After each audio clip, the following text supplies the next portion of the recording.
We had the crane guys scheduled to come in and pull all of our outside builds, but there was miscommunication. We weren't able to get all of them out of here, so they scrapped the whole thing. But we had all of the students pull together and work on each other's builds. And it was really cool to see them adapt to that kind of teamwork on the fly. It was very interesting. But all last week I was saying, like, miracles happen all the time, guys. Like, we can do this. We can pull this off.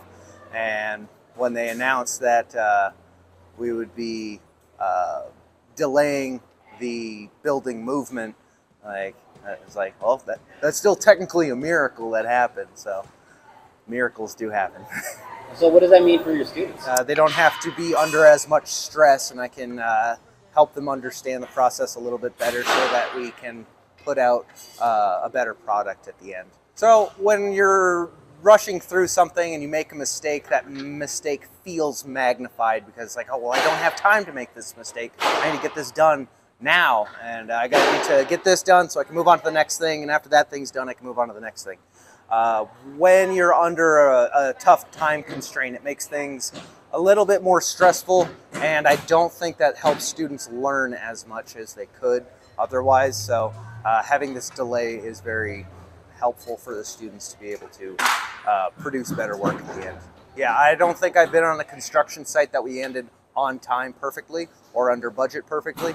That's just the nature of construction sometimes. You're working for big companies, mistakes happen, and you just have to be able to swerve with the punches, so to speak.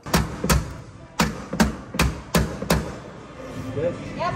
So I have my students putting on this material here called Z-metal, and basically what this is going to do is it's going to, one, set a level for setting the shiplap on top of, so it'll be even all the way up, and it's also going to protect the corrugated steel underneath it from water damage, and it gives a really nice aesthetic to the buildings when they're done, and they look very nice when they're done. Well, and a big part of it is them working in unison, working around each other, Sure. and being familiar with each other's space, right? Mm-hmm. So one of the things that the founder of the school wanted was to make sure that the students were able to work within this small gap right here. And sometimes when you have ladders and multiple people in a corridor, it makes things kind of difficult.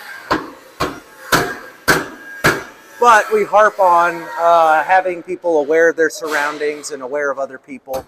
So we haven't had any major injuries that I'm aware of, besides smashing fingers, but that happens, when bringing materials between the corridors. But having it set up like this, it definitely makes the students more aware of the things that are happening around them, even if they don't like it sometimes. I was telling my students that we've made miracles happen before. We've been under crunches and been able to get them done anyways. And when I told them to expect a miracle, I was not expecting a due date change.